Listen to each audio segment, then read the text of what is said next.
a magical journey with us to Australia's Great Barrier Reef.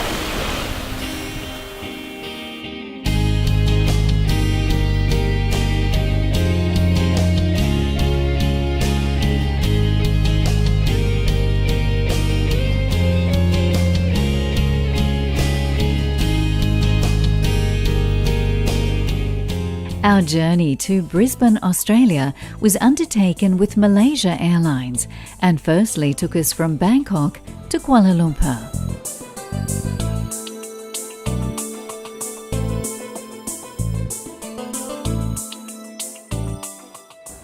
Well, we are well and truly on our way to Brisbane, but our first stop is Malaysian Airlines Oasis right here, the Golden Lounge at KL International Airport. Australia is one of Malaysia Airlines' most popular destinations, with 61 weekly flights, 3 of those to Brisbane, capital of the northeastern state of Queensland. From there, our next stop was a 2-hour flight further north to the tropical city of Cairns, where our vessel, the Coral Princess, was waiting. We'll lose the 4 spring first, please, Gary. Roger, coming into the channel. Well done, chaps. Good job. Isn't this stunning? Well, we've embarked on an 8-day, 7-night cruise with the lovely Coral Princess. Our journey will take us to some of the most beautiful islands and coral formations in Australia's Great Barrier Reef. It promises to be a journey that's laid back and leisurely with a touch of adventure and the chance of making a few new friends along the way. Our travels on this journey would take us to several reefs and islands south of Cairns. We were plying the waves with over 40 fellow travellers and around 13 crew.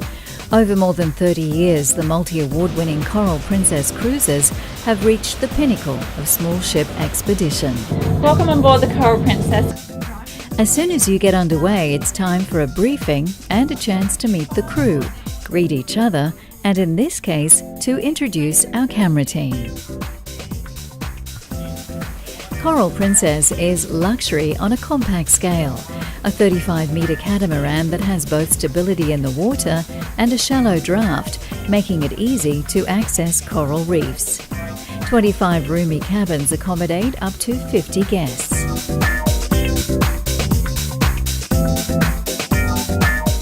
There's an open door policy on the bridge, and you can ask the captain, "Are we there yet?" Now, what can you tell me about the boat? Is it a catamaran? Yes, so we're on a motor catamaran.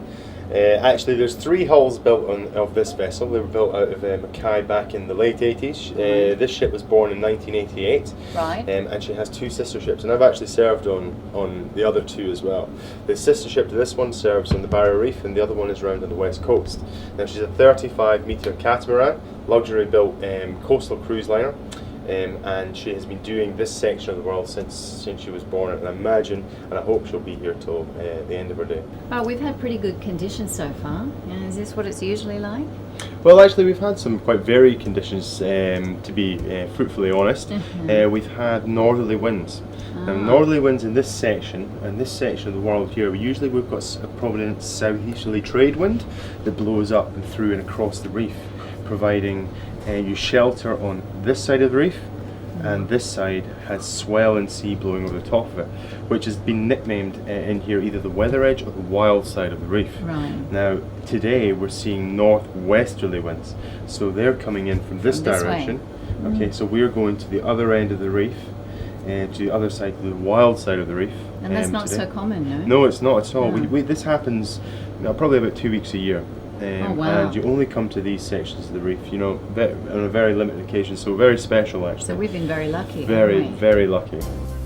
Those favourable winds ensured we had the best weather imaginable, with incredibly calm conditions.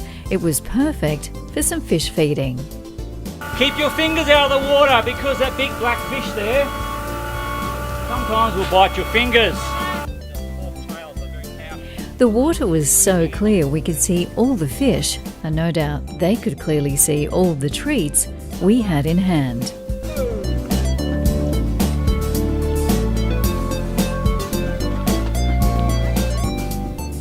But on a day like this, you can't waste any more time getting into the water.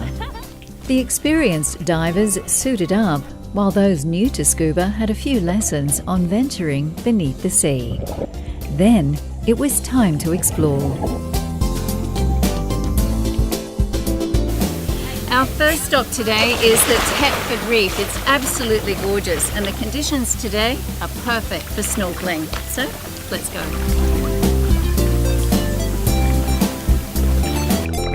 Even if you don't dive, snorkeling on Thedford Reef is just as magical, with stunning coral outcrops and a vivid array of sea life.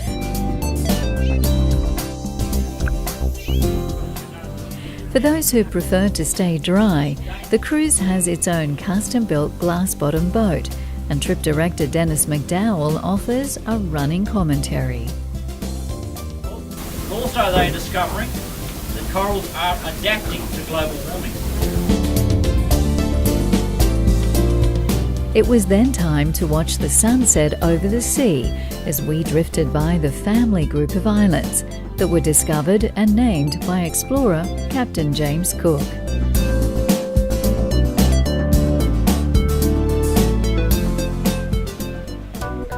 The next morning, and we had arrived at Thedford Reef. It was time to suit up, breathe in, and descend to another wonderland.